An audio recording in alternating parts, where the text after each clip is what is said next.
Hey, what's up guys, aarava here, and welcome back to a brand new video here today where we have 8 things you should be doing in F1 2021 MyTeam Career Mode. Now, this is a video I've made for the past 2 years in a row on F1 2019 and 2020, aimed at not those kind of regular people that may watch my videos all the time and, play the F1 game week in, week out. For those of you who are more casual F1 game players and maybe don't know the ins and outs of the way MyTeam Career Mode works and the systems work, but then also at the same time it's aimed at those of you who are also avid players of the F1 game and maybe want to know how to prolong the game cycle a bit more, make MyTeam a bit spicier, even in the later seasons. I'm talking season 3 onwards, basically, when you've won one championship maybe, and how you can keep it alive and fun and fresh for the rest of the game cycle. So we're going to start off with the first 4 things being kind of those tips for the beginners, those casual fans that maybe don't know the ins and outs of F1 2021 Career Mode, the mechanics. So number 1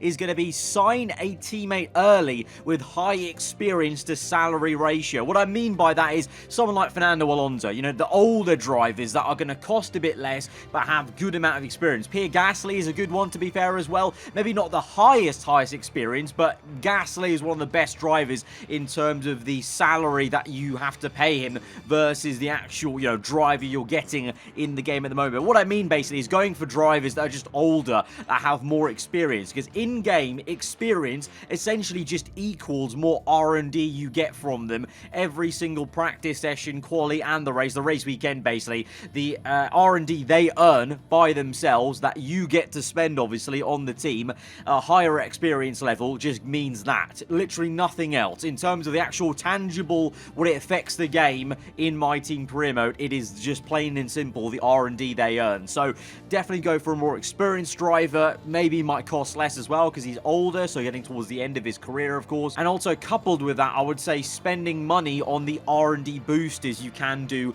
in the corporate tab on your individual driver themselves. So you have some money left over after obviously purchasing HQ facilities and whatnot. So that's the kind of first tip I'd say early on in the career mode. If you feel like you don't know where to start, where to go with it, once you've got your F2 teammate out the way, definitely go for a more experienced driver if you're struggling to get enough R&D. Number 2, now this is one I've said for the last 2-3 years because it's just the way the current F1 game works with the current game engine. I don't know whether it'll change into a future game, but invest heavily in engine power, and ever since we got the FOM MyTeam car, invest in reducing the drag early on. The FOM car that you use for MyTeam is a very draggy chassis.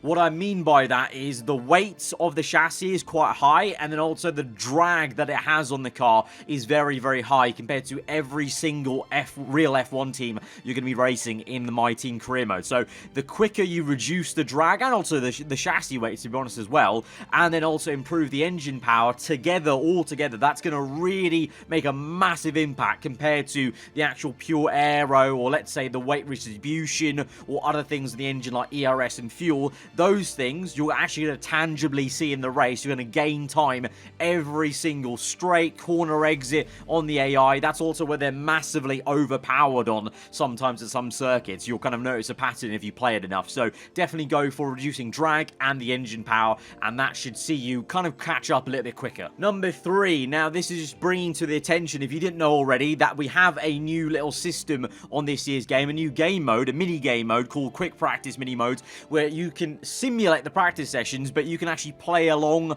and choose what programs you're doing.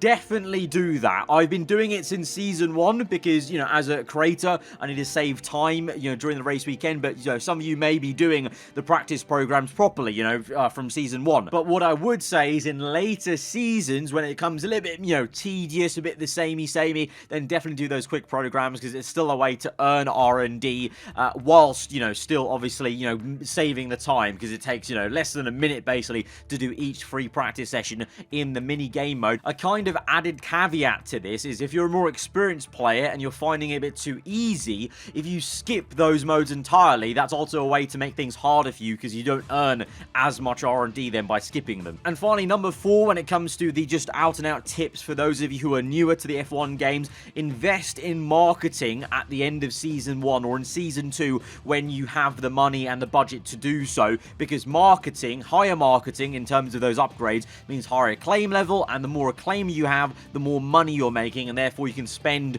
more money on facilities and therefore upgrading the car. It's all a trickle down essentially. So if you marketing basically rules all in terms of in real life and also in the game, kind of, you know, the more you invest in it and the quicker you get that claim level, the easier your life is going to be, because you're earning more money and then you're getting more R&D, you know, doing R&D upgrades simultaneously because of your facilities, and on and on and on. Basically, I could explain the whole thing, but I won't, because you get the gist of it, hopefully. So invest in marketing. It's important, maybe not right off the bat, but like I said, end of season 1 into season 2, try and maybe budget for at least one of those upgrades on marketing to help you out. Now, the 5th thing you should be doing in F1 2021 MyTeam Career Mode, this is kind of a transition from a helpful tip for those casual fans or those newer players of F1 or the F1 game to kind of also the ones who are playing it a lot and want to try and spice things up.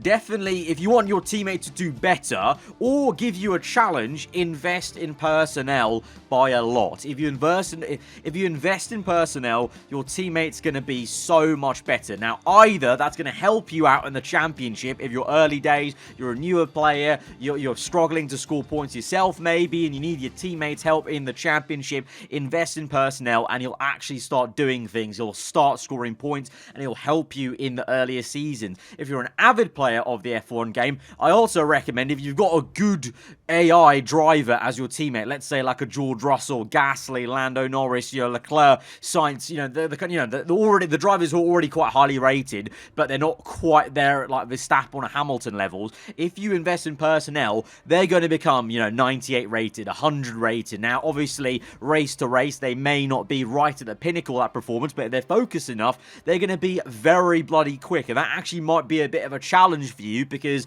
you may become the second driver in your team, and that's definitely a challenge in terms of trying to keep up with them in the same machinery that you're obviously trying to improve. So the more upgrades you do, the quicker that teammate is going to become, and even more of a challenge for you if you can't keep up with them. So that's why it's kind of a double-edged sword depending on what you want from the game. Number 6, if you haven't already, play around with the specific career mode settings that are a new thing on this year's game. I liken them to FIFA sliders. If you're finding things a bit easier in, like, let's say, you know, the first couple of seasons, you know, seasons 2 and 3, you played on normal settings, it was fine, it was kind of nicely balanced for you. But then it gets a bit easy because there are maybe one lack of R&D resets, or, you know, it's just easier. Basically, you need the AI to be a bit more challenging, and you don't feel like bumping up the AI difficulty. If you bump up the career mode settings, so putting everything the AI have on increase and putting everything that you have on reduce, eventually that will make things harder. I say eventually, it is a bit of a long-term thing. Kind of, I recommend, if you're going to do that, if you feel like you're a player that's going to get bored because things are going to get a bit too easy in later seasons, off the bat from season 1, I'll do that, because it takes maybe a season or 2 for you to truly see that increased, you know, cash and R&D for the AI and the reduced settings for you, because it takes time for the AI to actually, you know, use that extra cash and use the extra R&D, but eventually you will, and things will seem a little bit harder. You know, they'll constantly bring upgrades, whereas you might be plateauing for a couple of races at a time. So definitely recommend using those if you haven't already. Number 7, and this is an age-old one ever since we had the kind of engine, you know, components, but it's don't stack the engine penalties once you need to start taking penalties towards the latter part of the season, the last third of the season. I know they do it in real life because we've seen it with Verstappen, Hamilton, Bottas. They, you know, sometimes stack penalties, but Bottas, to be fair to him, didn't stack a penalty at USA, just took one component. But, you know, sometimes they do stack in real life. It's a bit more realistic, I guess. You know, if you could, you would just take all of them, let's say, and then you've got them all out of the way. But in the game, the AI don't have a mechanic for that. Sometimes they'll take multiple penalties, but they won't actively, cleverly take a whole row of engine components. They'll always just try and take the minimum they have to. So if you play that part of the game like the AI, you're going to get a little bit more of a fairer balance thing. Now, obviously, you can play the game how you want, but I'm just saying, if you play it like the AI does in that department of the game, you're just going to find a much fairer balance with the AI, and therefore have closer championships, closer races where, you know, let's say you're in a fight with your rival. If you're taking, you know, penalties the same way he's doing, you know, spread over 2-3 races, then it's going to be a bit fairer, and you're going to find that challenge, you know, in the championship a bit more, you know, robust towards the end of the season. And finally, number 8, make sure if you not already have simulation damage on and the failures set to high, and try not to invest in reliability. One thing I regret actually now in my MyTeam Career Mode, I'm not going to lie, being completely honest, is I regret kind of bowing to peer pressure in Season 1 in the comments and investing more in reliability, because now my reliability in that department is so high to a point where I'm just not seeing that many random failures on my engine or gearbox, which obviously you don't want every race, but it would be nice to still get that a little bit more often, like was the case in Season 1 and the start of Season 2. So if you don't invest in reliability as much, you're going to keep seeing reliability issues, you know, random failures. Probably there's a higher chance, I would say. It's not a guarantee, but there's a higher chance, and that means it's still a level playing field in terms of the fairness, because the AI seemingly still have a bit more higher chance of having random failures. And then the part about simulation damage, well, that's just for me personally. You know, I never used to run the simulation damage. I used to run just full damage. But on this year's game, with the barge board and floor being able to, you know, get damaged,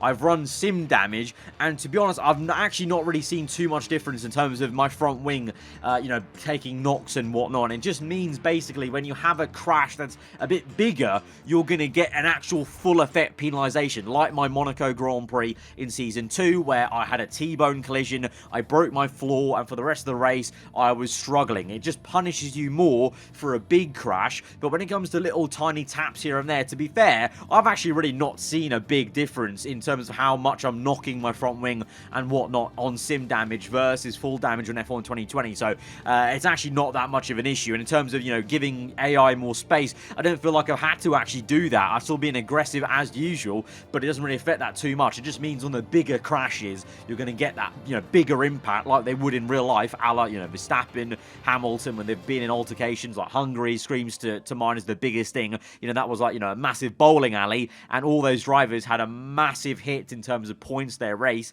and that's what you get now with the new sim damage on the floor and the barge board, is when you have a big crash like that, you know, once every season or whatever like that, it's going to mean so much more for that race in terms of you're probably just going to want to retire, or if you finish the race like me at Monaco Season 2, you're just going to, you know, hobble along for no points basically. So that has been 8 things I feel like you should be doing on F1 2021 MyTeam Career Mode. About half of them are for any kind of newer players, casual players to the F1 game who are maybe new this year especially, so you may not know those tips, and then also the latter end of those, the other half basically for those of you who do play it a lot like me and want to try and keep things interesting for the rest of the game cycle. If you guys did find that useful, no matter if you're on either spectrum, you know, a casual newer player or a hardcore player, then let me know in the comments below and hit that like button. If you're new around here, then do get subscribed for weekly Formula 1 content. I'll see you guys next time. Goodbye.